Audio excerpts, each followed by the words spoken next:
여러분 혹시 성경을 분류할 때에 공동서신이라는 말을 들어보신 적이 있으십니까? 우리가 신약 성경을 복음서 또 역사서 또 서신서 이렇게 구별을 할 때 자주 쓰는 말 가운데 하나가 바울 서신이라고 하는 말일 것입니다. 바울 서신은 우리가 너무나 잘 알고 있는 것처럼 사도 바울이 고린도 전후서, 갈라디아서, 에베소서, 빌립보서, 디모데 전후서 등과 같이 특정한 교회와 또 특정한 개인에게 썼던 편지가 바울 서신서가 되겠습니다. 성경에 모두 13권이 있죠.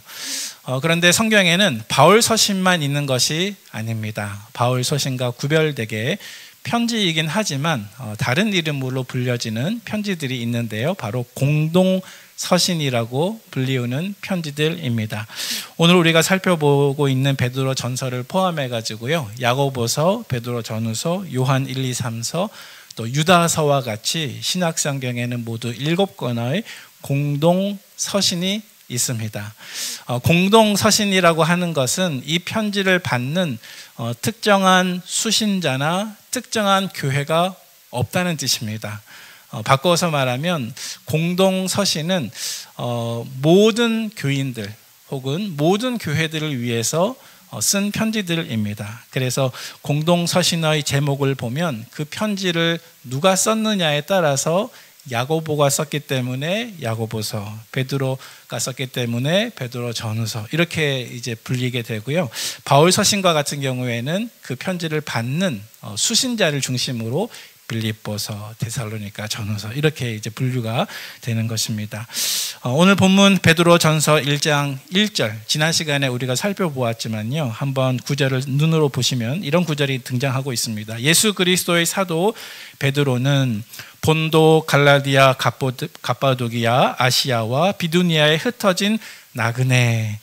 다시 말해서 베드로가 쓴 편지를 받는 대상이 누구인지 설명이 되고 있습니다. 그런데 이 1절 말씀에 등장하는 지명들을 한번 보시면 본도, 갈라디아, 갑바도기아, 아시아, 비두니아 어떤가요? 굉장히 넓은 광범위한 지역인 것을 알 수가 있습니다. 사실은 오늘날로 말하면 터키 지역의 여기저기에 흩어진 도시들을 뜻합니다. 성경시대의 표현으로 하자면 소아시아에 해당되는 도시들입니다. 특별히 나그네라고 하는 말이 등장합니다. 이 나그네라고 하는 것은 이제 사도 베드로가 편지를 쓸 때 이 편지를 받는 대상이 특정하게 정해져 있지 않다는 뜻입니다. 그래서 이 나그네 안에는 유대인도 있을 수도 있고 또 이방인도 있을 수도 있습니다. 여러 도시에 흩어져 있습니다. 자, 그렇다면 오늘 베드로 사도가 쓴 편지 가운데 이렇게 여러 다양한 도시들에 흩어진 그리스도인들을 대상으로 편지를 썼는데 그들은 왜 흩어지게 되었을까요?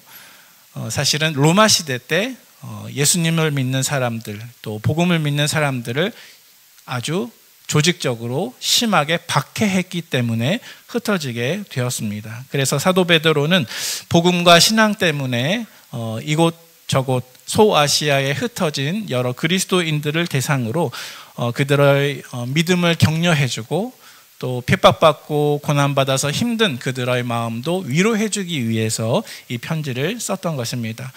그런데 특정한 수신자와 교회가 정해져 있지 않다는 점을 우리가 이해해보면 어쩌면 이 베드로 전서 또 베드로 후서는 오늘날 복음과 신앙 때문에 박해받는 모든 교회와 모든 그리스도인들을 위해서 쓴 편지다, 그렇게 우리가 이해할 수 있을 것입니다. 자, 그렇다면 지난 시간에 우리가 살펴본 것을 조금만 더 복습을 해보면요, 사도 베드로가 박해받는 그리스도인들을 위해서 이렇게 편지를 썼는데 사도 베드로가 성도는 어떠한 사람인가, 예수 믿는 사람은 어떠한 사람인가를 조금 설명한 부분이 있습니다. 우리 2절 말씀에 우리 한번 읽어볼까요? 우리 오늘 본문 해당되지는 않지만 지난 시간에 살펴본 본문 가운데 1장 2절 말씀을 같이 한번 읽어보겠습니다.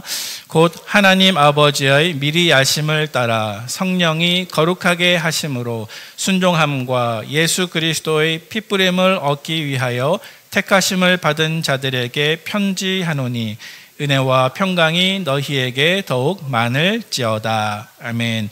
만약에 이 2절 말씀 속에서 우리 성도가 어떤 존재인가라는 질문에 대해서 답을 한다면 어떤 존재라고 이제 설명을 할 수 있겠습니까?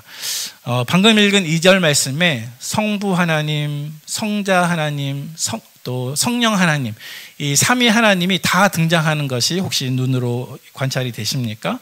그래서 성도는 어떤 사람인가 하면 먼저 성부 아버지 하나님께 미리 아신 바 된 사람입니다.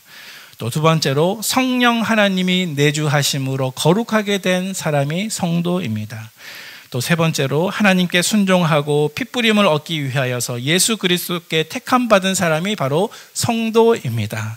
따라서 박해받고 고난받은 성도들 너무나 힘든 상황이지만 성부 하나님, 성자 하나님, 성령 하나님께서 구원하신 그 사람이 바로 성도라는 사실입니다. 또 오늘 본문 말씀에 보니까 3절 말씀에 우리가 지난 시간에 살펴본 것을 조금만 복습해 보면요, 3절 말씀에 아주 특별한 한 가지 단어가 등장을 하고 있습니다. 그것은 산소망이라고 하는 단어입니다. 우리가 본문을 읽지는 않겠지만요, 산소망. 다시 말해서 비록 박해와 고난으로 흩어져서 고생하고 있는 성도들이지만 이 모든 성도들에게는 산 소망이 있다라고 사도 베드로가 이야기하고 있는 것입니다.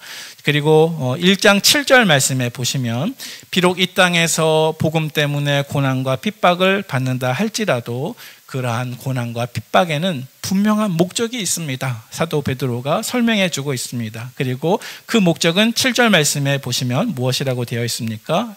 예수님께서 재림하실 때 불로 연단하여도 없어지지 않을 믿음으로 칭찬과 영광과 존귀를 얻게 하고자 하기 위해서 하나님이 우리에게 때때로 고난도 주시고 핍박도 허락해 주셨다라는 사실입니다. 따라서 사도 베드로는 이러한 여러 가지 말로 우선 이제 편지 서두에서 고난받는 교회와 성도들에게 위로를 건네주고 있습니다. 자, 그런 다음에 이제 오늘 우리가 살펴보고자 하는 13절 이하의 말씀이 등장하고 있습니다. 오늘 우리가 살펴보고 싶은 13절 이하의 본문에는 이렇게 영광스러운 구원과 부르심과 은혜를 입은 우리가 우리를 구원하신 하나님과 올바른 관계를 맺기 위해서 어떻게 살아야 할까? 무엇을 해야 할까에 대해서 사도 베드로가 우리에게 말씀해 주는 부분입니다.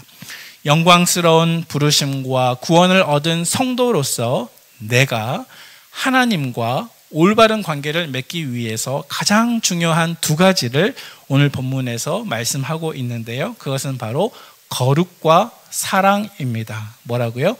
거룩과 사랑입니다. 네.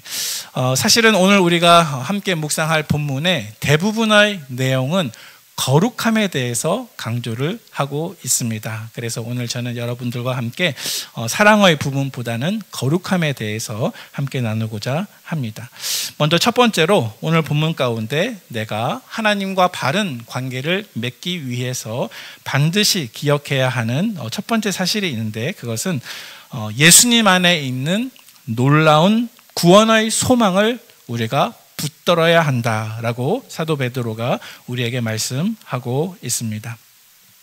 자, 오늘 본문의 첫 번째 교훈은 내가 하나님과 올바른 관계를 맺기 위해서 우선 예수님 안에 있는 놀라운 구원의 소망을 붙들어야 한다라는 것입니다. 제가 조금 전에 언급했지만 베드로전서 1장 3절 말씀에 우리 모든 성도들에게는 산 소망이 있습니다. 베드로가 설명하고 있습니다. 여러분, 산 소망이 무엇인가요? 쉽게 말하면 죽어 있는 소망이 아니라 여전히 살아있는 소망을 뜻하는 것입니다. 우리 그리스도인들에게 무효가 된 소망이 아니라 여전히 유효한 소망을 사는 소망이라고 우리가 말할 수 있습니다. 바꾸어서 표현하면 우리가 확실하게 받을 수 있는 소망을 뜻합니다. 반드시 이루어질 수 있는 소망을 뜻합니다. 확실하고 뚜렷해서 결코 없어지지 않는 소망을 뜻합니다. 비록 우리가 고난과 환난 가운데 있다 할지라도 부활하신 예수 그리스도로 말미암아 우리에게 산 소망을 주셨습니다 라고 사도 베드로가 강조하고 있습니다. 때로는 이 소망이 우리의 삶 가운데 희미하거나 없는 것처럼 보일 때도 있을 것입니다. 하지만 그럼에도 불구하고 오늘 사도 베드로는 우리에게 구원받은 우리가 성도로서 하나님과 올바른 관계를 맺기 위해서는 반드시 이 소망을 붙잡아야 됩니다 라고 우리에게 말씀하고 있습니다. 우리에게 이러한 소망이 확실하다고 하는 두 가지 근거가 있습니다. 지난 시간에 살펴본 본문에 따르면 먼저 4절 말씀을 눈으로 한번 보시면 우리가 오늘 자세하게 설명할 수는 없겠지만 우리에게 산 소망이 확실하다고 하는 첫 번째 근거는 4절 말씀에 있는 것처럼 우리를 위한 모든 상이 저 하늘에, 영원한 하늘에 간직되어 있다라는 사실입니다. 두 번째로 우리에게 산 소망이 있고 그 소망이 확실하다고 하는 것은 9절 말씀에 나오는 것처럼 예수 그리스도를 바라보고 소망하는 우리의 믿음의 마지막 결론은 곧 우리의 영혼의 구원이기 때문에 그렇습니다. 따라서 이러한 산 소망을 가진 우리는 먼저 13절 말씀에 보니까 베드로가 이렇게 이야기하죠. 너희 마음의 허리를 동이고 근신하여. 죄송하지만 한번 저를 따라서 해보겠습니다. 너희 마음의 허리를 동이고 근신하여. 아멘. 감사합니다. 네, 여기서 근신하다라고 하는 말은 다른 말로 말하면 절제하여라는 말로 바꾸어서 이해할 수도 있습니다. 너희 마음의 허리를 동이고, 우리가 이 구절을 읽을 때 어쩌면 우리 마음속에 출애굽기 말씀이 생각날 수 있을 것 같습니다. 출애굽기 12장 11절 말씀에 너희는 그것을 이렇게 먹을지니 허리에 띠를 띠고 발에 신을 신고 손에 지팡이를 잡고 급히 먹으라. 이것이 여호와의 유월절이니라. 다시 말해서 이스라엘 백성들이 출애굽을 앞두고 이집트에서 마지막 식사를 하려고 했을 때 하나님께서는 백성들에게 명령하시기를 유월절 어린 양을 잡아서 먹되 허리에 띠를 띠고 발에는 신을 신고 손에는 지팡이를 짚고 급히 먹으라, 이렇게 말씀하셨습니다. 또 신약 성경에 보니까 예수님께서도 이와 비슷한 말씀을 하신 적이 있었습니다. 누가복음 12장 말씀에 이런 구절이 있는데요, 제가 한번 봉독해서 올리겠습니다. 허리에 띠를 띠고 등불을 켜고 서 있으라. 너희는 마치 그 주인이 혼인집에서 돌아와 문을 두드리면 곧 열어주려고 기다리는 사람과 같이 되라. 주인이 와서 깨어있는 것을 보면 그 종들은 복이 있으리로다. 내가 진실로 너희에게 이르노니 주인이 띠를 띠고 그 종들을 자리에 앉히고 나와 수종들리라. 아멘. 자, 이러한 이야기 가운데 우리가 발견할 수 있는 것이 무엇입니까? 그것은 모든 그리스도인들은 하나님이 주실 은혜를 간절히 소망을 하되 이 세상을 어떻게 살아야 하느냐 하면 우리 마음의 허리를 동이고 혹은 허리에 띠를 띠고, 그래서 13절에서 우리 마음의 허리를 동이고 그 다음에 이어지는 구절이 어떤 구절이 있습니까? 바로 근신하며, 이렇게 말씀을 하고 있잖아요. 근신하며, 우리가 하나님께서 우리에게 주신 확실한 소망을 굳게 부여잡는 가운데 한편으로는 마음의 허리띠를 띠고 근신하며 자기 절제를 하며 하나님 앞에서 살아가야 한다라는 것입니다. 다시 말해서 모든 믿는 그리스도인들은 앞으로 나에게 다가올 은혜를 바라보고 소망을 가지는 가운데 너무 편안하게 긴장을 늦추고 그저 내가 하고 싶은 대로 사는 것이 아니라 마음의 허리띠를 동이고 근신하며 자기 절제를 하는 가운데 살아야 한다라는 것입니다. 바꾸어 말하면 마음의 허리를 동이지 않는 그 사람은 절제하지 않는 사람입니다. 허리에 띠를 띠지 않는 그 사람은 자기 절제를 잊어버린 사람입니다. 우리는 우리의 신앙생활 가운데 모든 것이 가하지만 모든 것이 유익하지 않다는 사실을 알고 있습니다. 따라서 우리는 우리의 모든 생활 가운데 나 자신을 절제하고 우리의 마음을 근신하는 것이 반드시 필요합니다. 그래서 베드로전서 4장 3절 말씀에 보니까 베드로가 이렇게 말씀합니다. 너희가 음란과 정욕과 술 취함과 방탕과 향락과 무법한 우상숭배를 하여 이방인의 뜻을 따라 행한 것이 지나간 때로 족하도다. 베드로전서 5장 8절 말씀에 이렇게 기록합니다. 근신하라 깨어라 너희 대적 마귀가 우는 사자와 같이 두루 다니며 삼킬 자를 찾나니.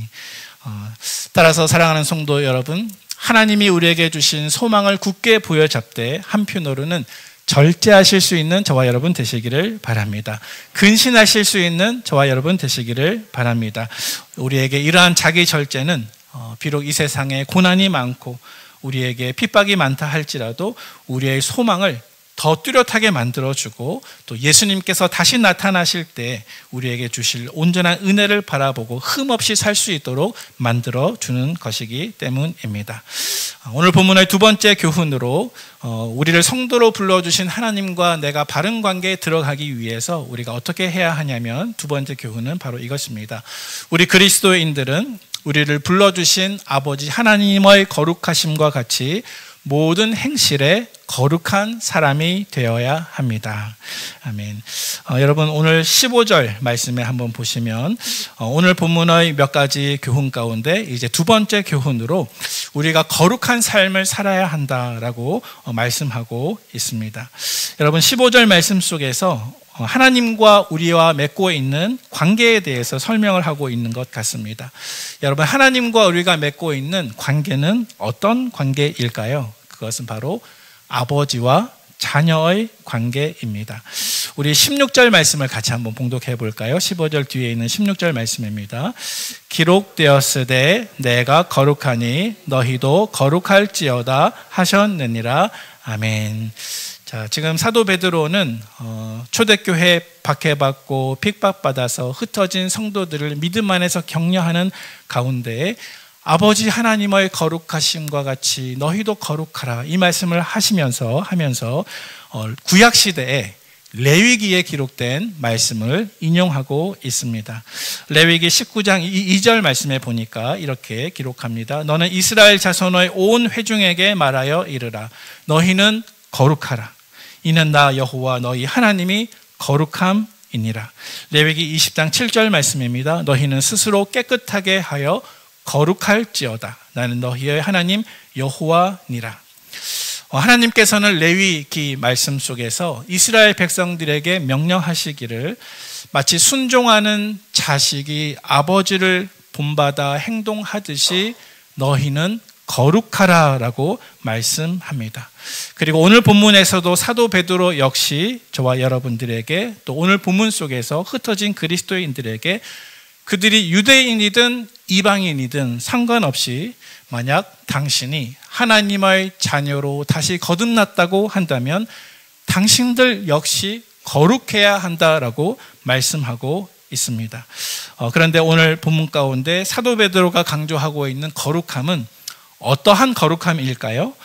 그것은 하나님의 거룩하심입니다. 그래서 15절 말씀에 보니까 제가 봉독합니다. 오직 너희를 부르신 거룩한 이처럼 너희도 모든 행실에 거룩한 자가 되라 라고 말씀하고 있습니다. 사도 베드로는 성도들에게 또 교회에게 거룩함을 가르치면서 이 거룩함의 분명한 기준이 있다고 하는 것을 이야기하고 있습니다. 그리고 그 기준은 무엇입니까? 바로 우리를 구원하신 성부 아버지 하나님의 거룩하심이 그 기준이 되는 것입니다. 아버지 하나님께서 거룩하신 것처럼 너희도 거룩하라. 사랑하는 성도 여러분, 우리 하나님은 거룩하신 분이십니다. 우리가 거룩해야 한다는 것은 나의 행동뿐만이 아니라 나의 뜻과 생각과 마음과 의도까지도 인격까지도 모두 거룩하신 하나님의 성품을 닮아가야 한다라는 뜻입니다. 그리고 하나님께서는 이러한 거룩함을 위해서 저와 여러분들을 불러주신 줄로 믿으시기를 바랍니다. 하나님이 우리를 불러주셔서 구원하게 하신 것은 단지 우리로 하여금 심판의 형벌을 면하게 하기 위해서 불러주신 것이 결코 아닙니다. 우리 안에 하나님이 원하시는 거룩하고 아름다운 성품을 열매로 맺어가게 하시기 위해서 저와 여러분들을 구원해 주신 것을 믿으시기를 바랍니다. 그래서 하나님께서 선택하신 이 세상 모든 성도들은 고난과 환난이 많은 이 세상에서 나그네처럼 살지라도 이러한 세상 가운데 우리의 생각을 보존하고 우리의 행동을 보존하여서 거룩한 생각이 되도록, 거룩한 행실이 되도록 애쓰고 힘써야 하는 저와 여러분인 것을 기억하시기를 바랍니다.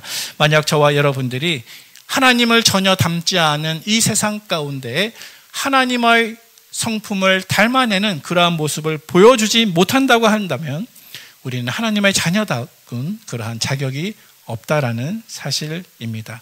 저와 여러분들이 하나님의 자녀로서 선택되고 부름받은 그 목적과 이유가 무엇입니까? 그것은 거룩하지 않은 이 세상 가운데 하나님을 닮은 거룩함을 드러내고 나타나기 위해서라는 말씀입니다. 따라서 여러분, 먼저는 소극적으로 우리의 거룩을 지키기 위해서 전에 내가 알지 못했던 때에 마냥 따라갔던 나의 사욕, 나의 종욕, 나의 욕심을 따라가지 마시기를 바랍니다.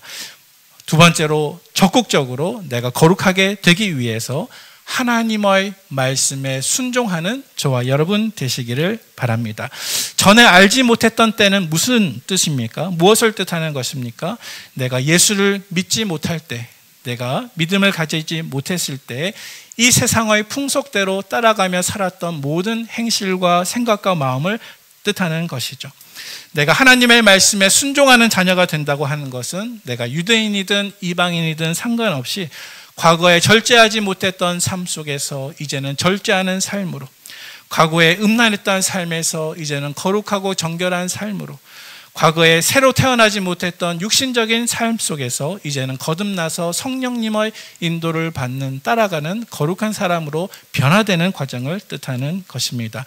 여러분, 이 사회, 우리가 살아가는 이 세상의 풍속은 마치 이스라엘 백성들이 정복해야만 했던 가나안 땅과 같고, 또 롯이 그 성으로부터 구원을 받아야 했던 소돔과 고모라와 같은 것이 참으로 이 세상의 모습이 아니겠습니까? 베드로전서 2장 9절 말씀에 보니까 베드로는 이렇게 당부하고 있습니다. 그러나 너희는 택하신 족속이요 왕같은 제사장들이요 거룩한 나라요 그의 소유가 된 백성이니 이는 너희를 어두운 데서 불러내어 그의 기이한 빛에 들어가게 하신 이의 아름다운 덕을 선포하게 하려 하심이니라. 아멘. 여러분, 택하신 족속, 왕과 같은 제사장, 거룩한 나라, 그의 소유된 백성, 이 모든 말들이 가지고 있는 한 가지 공통점이 있다면 바로 거룩함을 자기 정체성으로 삼고 있다라는 것입니다. 거룩함을 성도의 표지로 삼으시는 저와 여러분 되시기를 바랍니다. 왜냐하면 우리가 거룩한 행실과 거룩한 삶을 우리 주위에 나타낼 때 우리는 비로소 하나님이 나를 구원하신 백성으로서 하나님의 아름다운 덕을 선포할 수 있게 되기 때문입니다. 그리고 예수님의 부활 이후에 성령님께서 우리 각 사람에게 이미 임재하시고 오셨기 때문에 이러한 거룩한 삶은 가능하다는 것을 확신하시는 저와 여러분 되시기를 축복합니다. 오늘 본문의 세 번째 교훈입니다. 구원받은 우리가, 하나님께 선택받은 우리가 하나님과 올바른 관계를 맺기 위해서 어떻게 살아야 하는가? 사도 베드로는 우리에게 이렇게 당부하고 있습니다. 하나님께 선택받은 우리 그리스도인들은 나의 행위를 보고 계시는 하나님을 두려워하면서 살아가야 합니다. 다시요. 하나님께 선택받은 우리 모든 그리스도인들은 나의 행위를 보고 계신 하나님을 두려워하며 살아가야 합니다. 오늘 본문 17절 말씀에 등장하는 교훈입니다. 여러분, 하나님을 두려워하며 살아야 한다라고 하는 것은 결코 하나님을 어떤 무서운 분으로 인식하며 살아야 한다는 것이 아닙니다. 하나님을 두려워한다고 하는 것은 한편으로는 하나님을 사랑하지만, 그렇지만 내가 사랑한다고 해서 아무런 선도 없이, 아무런 주의도 없이 그냥 아무렇게나 사는 것이 아니라 하나님을 사랑하고 하나님을 아버지로 모시고 있음에도 불구하고 한편으로는 하나님 앞에서 경외심을 가지고 주의하고 조심하면서 살아야 한다는 뜻이 포함되어 있습니다. 그래서 17절 말씀을 잠시 눈으로 보시면서 이 말씀을 한번 분석해 보면 17절 말씀 가운데에는 다음의 내용들이 포함이 되어 있습니다. 첫 번째로 하나님은 우리를 불러주신 아버지이십니다.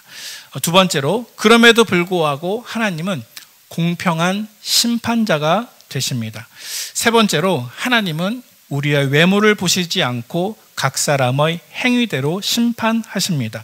네 번째로, 하나님은 만약 우리가 하나님을 아버지라고 부른다고 한다면 그 하나님을 경외하고 두려워하기를 원하신다는 것입니다. 그래서 이 모든 내용들을 한번 종합해 보면 우리 성도가 이 땅에서 비록 고난과 핍박받으며 힘든 우리의 신앙생활을 이어간다 할지라도 이 땅에서 나그네로 살아갈 때 우리는 언제나 24시간 365일 항상 깨어서 나의 행위를 보고 계시는 하나님을 두려워하면서 살아야 한다라는 사실입니다.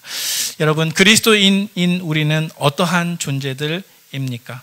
우리는 예수님의 보배로운 대속을 통해서 하나님을 아버지라고 부를 만큼 하나님과 친밀한 교제를 누리면서 사는 사람들이 저와 여러분인 줄로 믿습니다. 비록 우리가 하나님 아버지와 이러한 친밀한 관계를 맺으며 살게 되었지만 그것은 내 마음대로 살아도 좋다라는 것이 결코 아닙니다. 그저 하고 싶은 대로, 내가 원하는 대로 하나님 생각은 하지 않고 죄 지으면서 하나님의 진노를 내 속에 계속 쌓으면서 그렇게 살아야 한다는 것이 아닙니다. 저와 여러분들은 하나님과 친밀한 관계를 맺은 하나님의 자녀이지만 여전히 우리가 죄를 지으면, 여전히 우리가 하나님이 미워하시는 일을 하게 되면 이 모든 행위를 보고 계시는 하나님께서 진노하시고 하나님의 책망이 저와 여러분들을 따라온다는 사실을 잊지 마시기를 바랍니다. 왜냐하면 하나님이 정말 우리의 아버지이시기 때문에 그렇습니다. 징계가 없는 부모가 어찌 자녀를 사랑한다고 말할 수가 있겠습니까? 따라서 우리 모든 그리스도인들은 하나님께서 나의 행위를, 그리고 이 행위라고 하는 것은 밖으로 드러난 행동뿐만이 아니라 하나님이 나의 마음과 생각과 감정과 판단을 다 보고 계신다는 사실을 잊지 말고 하나님을 경외하며 살아가시는, 하나님을 두려워하며 살아계신 하나님을 기억하며 살아가시는 저와 여러분 되시기를 바랍니다. 만약 그렇게 하지 않으면, 우리가 하나님을 두려워하지 않으면 점차 우리의 삶 속에는 죄가 영향력을 가지게 될 것이고 죄가 능력을 끼치게 될 것이고 우리의 삶과 믿음은 하나님의 원하시는 그 법과 성령의 능력 안에서 점차 떠나가게 될 것이기 때문입니다. 마지막 네 번째로, 구원받은 성도인 우리가 하나님과 올바른 관계를 맺기 위해서 어떻게 살아야 하는가, 오늘 사도 베드로는 우리에게 다음과 같이 이야기하고 있습니다. 나를 구원하시기 위해서 예수님께서 치르신 그 엄청난 희생의 대가를 잊지 말고 살아가야 한다라는 사실입니다. 오늘 본문 18절부터 마지막 25절까지에 등장하는 내용입니다. 사랑하는 성도 여러분, 우리는 나를 구원하시기 위해서 예수님께서 치르신 엄청난 희생의 대가를 결코 잊지 않아야 합니다. 만약 저와 여러분들이 하나님의 자녀로 부름받았고 새 생명으로 거듭난 이후에 여전히 어두움에 속한 일을 아무런 거리낌 없이 하고 여전히 죄 가운데 죄 지으며 살아간다고 한다면 그것은 저와 여러분들을 구원하시기 위해서 엄청난 대가를 치르신 예수님의 사랑을 무시하며 비하하며 받아들이지 않으며 살아가는 것과 똑같다는 사실입니다. 오늘 본문에서 사도 베드로는 저와 여러분들에게 예수님이 우리를 구원하시기 위해서 피를 흘리셨다라고 말씀하고 있습니다. 그래서 18절 말씀에 대속이라고 하는 중요한 단어가 등장하고 있습니다. 우리 오늘 본문 18절과 19절 말씀 같이 한번 읽어보면 좋겠습니다. 18절 19절 말씀입니다. 집을 물려준 헛된 행실에서 대속함을 받은 것은 은이나 금같이 없어질 것으로 된 것이 아니요 오직 흠없고 점없는 어린 양 같은 그리스도의 보배로운 피로 된 것이니라. 아멘. 오늘 본문 말씀에 대속함이라고 하는 중요한 단어가 등장하고 있습니다.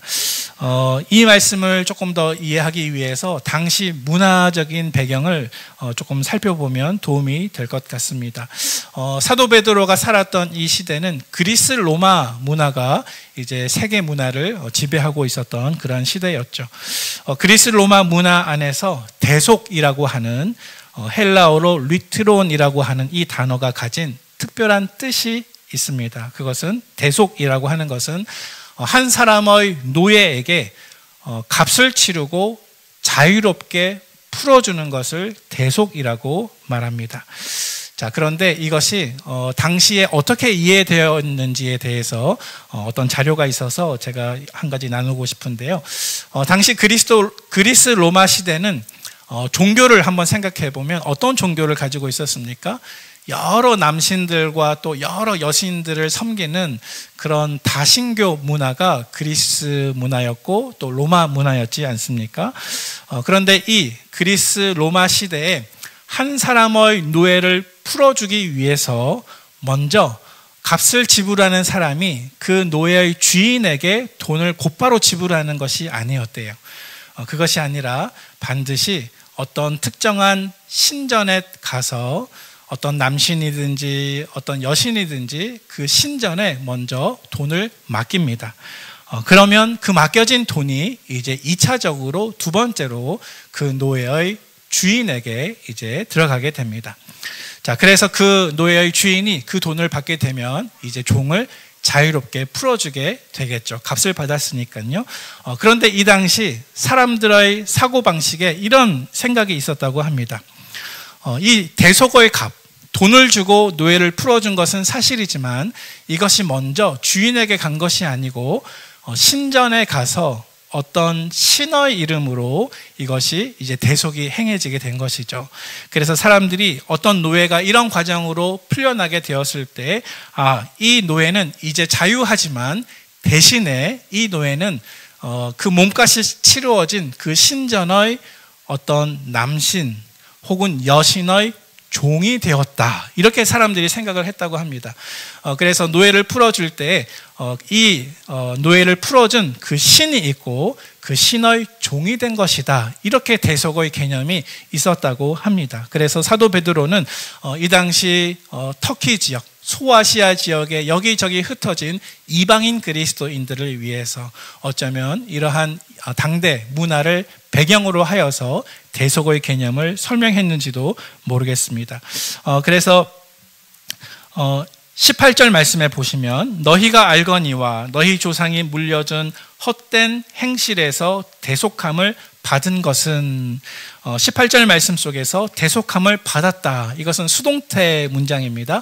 그래서 대속함을 받는 것은 노예가 자기 스스로 할 수 있는 것이 아니라 어떤 다른 사람이 혹은 신의 이름으로 누군가가 대속을 해줘야 받을 수 있는 것이 대속이라는 것을 설명하고 있습니다. 그리고 이 말씀 가운데 너희 조상이 물려준 헛된 행실에서 대속함을 받은 것은 그랬는데요. 이 헛된 행실이 무슨 뜻일까요? 이것은 죄악된 행실 혹은 사람이 자기의 노력과 공로와 율법을 지킴으로 말미암아 구원 얻고자 했던 하지만 할 수 없는 그러한 헛된 행실을 뜻하고 있습니다. 그래서 이제 사도 베드로는 이 대속의 개념을 설명하면서 당시에 어느 노예가 대속이 됐다고 하면 신의 이름으로 되고 또 어떤 남신과 여신의 종이 되었다고 인식되는 것처럼 여러분 성경을 한번 찾아서 한번 같이 읽어볼까요? 베드로전서 2장 16절 말씀입니다. 베드로전서 2장 16절 말씀입니다. 찾으셨으면 같이 한번 읽어보겠습니다.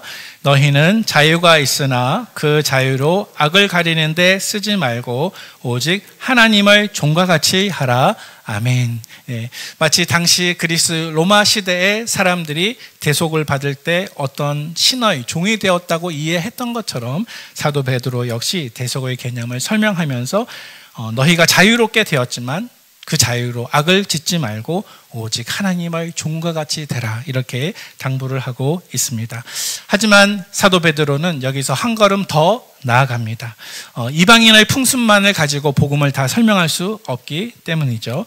그래서 당시 그리스 로마 시대에 한 노예를 해방시키는 것은 무엇이었겠습니까? 돈이었습니다. 물질이었습니다. 금이나 은과 같은 것이었습니다. 하지만 복음을 설명하면서 사도 베드로는 하나님께서 우리를 죄와 죽음과 영원한 심판에서 대속하시기 위해서 치르신 그 대속의 엄청난 대가는 돈이 아니라 물질이 아니라 바로 하나님의 독생하신 아들 예수님의 희생과 피와 생명이라고 강조하고 있습니다. 우리 다시 한번 1장으로 돌아와서 18절과 19절 말씀 같이 한번 읽어볼까요? 18절과 19절 말씀입니다. 너희가 알거니와 너희 조상이 물려준 헛된 행실에서 대속함을 받은 것은 은이나 금같이 없어질 것으로 된 것이 아니요 오직 흠없고 점없는 어린 양 같은 그리스도의 보배로운 피로 된 것이니라. 아멘. 마치 옛날에 이스라엘 백성들이 애굽의 노예에서 자유를 얻기 위해서 집집마다 유월절날 죄 없는 어린 양이 피를 흘렸던 것처럼 저와 여러분들이 죄와 죽음과 영원한 심판에서 구원 얻기 위해서 하나님께서 우리를 위해 친히 지불하신 대가는 바로 흠없고 점없는 그리스도의 보배로운 피다. 사도 베드로는 우리에게 이렇게 말씀하고 있습니다. 그리고 이러한 대속은 결코 우연히 일어난 것이 아니라 창세 전부터 미리 계획되어 있는 것이라고 20절 말씀에서 설명하고 있습니다. 20절 말씀을 제가 봉독하면요, 그는 창세 전부터 미리 알린 바 되신 이나 이 말세에 너희를 위하여 나타나신 바 되었느니라. 아멘. 자, 그래서 말세에 우리를 위해서 나타나신 바 되었다.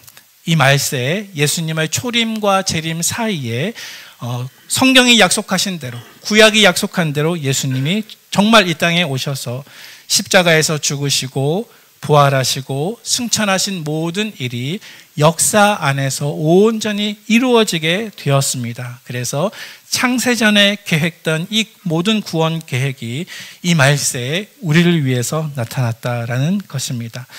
따라서 이러한 대속을 받은 한 사람의 노예는 비록 자유를 얻게 되었지만은 이제 그 이후로는 속량받기 이전과 전혀 다른 삶을 살아가게 됩니다.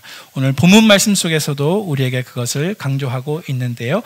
오늘 본문 21절과 22절 말씀을 같이 한번 읽어보도록 하겠습니다. 21절과 22절 말씀입니다.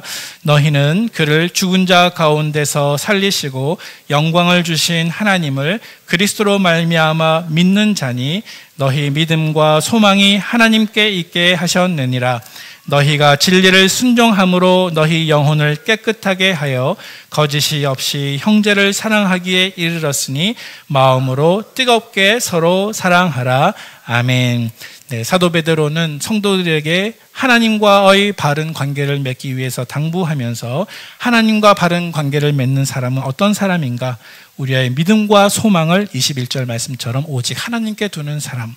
두 번째로 22절 말씀에 나와 있는 것처럼 우리 영혼을 진리를 순종함으로 깨끗하게 하여, 다른 말로 거룩하게 하여 거짓이 없이 형제를 사랑하기에 이르는 사람. 그래서 마음으로 뜨겁게 서로 사랑하는 사람. 그래서 거룩함과 사랑 이 두 가지가 성도로서 하나님과 올바른 관계를 맺는 모든 사람이 지켜야 할 올바른 행실이다. 이것을 우리에게 말씀하고 있습니다. 이제 말씀을 정리하도록 하겠습니다. 사랑하는 성도 여러분, 비록 우리는 이 땅 가운데 예수 믿고 신앙 때문에, 믿음 때문에 적지 않은 핍박과 고난과 힘든 어려움들을 안고 살아갈 수밖에 없지만, 그럼에도 불구하고 사도 베드로가 우리에게 당부하는 것처럼 첫 번째로는 예수님 안에 있는 놀라운 소망을 붙들면서 사시기를 바랍니다. 두 번째로 성도로서 우리는 우리를 불러주신 하나님 아버지의 거룩하심과 같이 거룩한 행실을 나타내는 저와 여러분 되기를 바랍니다. 세 번째로 성도로서 우리는 나의 행실을 지금도 보고 계신 하나님을 두려워하며 사는 우리가 되기를 바랍니다. 네 번째로 나를 구원하기 위해서 예수님께서 치르신 엄청난 대가를 잊지 않고 기억하는 저와 여러분 되기를 바랍니다. 그리하여서 사도 베드로가 성도들을 위로하고 격려했듯이 예수님의 부활을 통해서 산 소망을 얻은 하나님의 자녀와 성도답게 하나님과 올바른 관계를 맺으며 살아가는 나그네 길을 승리하는 저와 여러분 되기를 주님의 이름으로 축원을 드립니다. 아멘.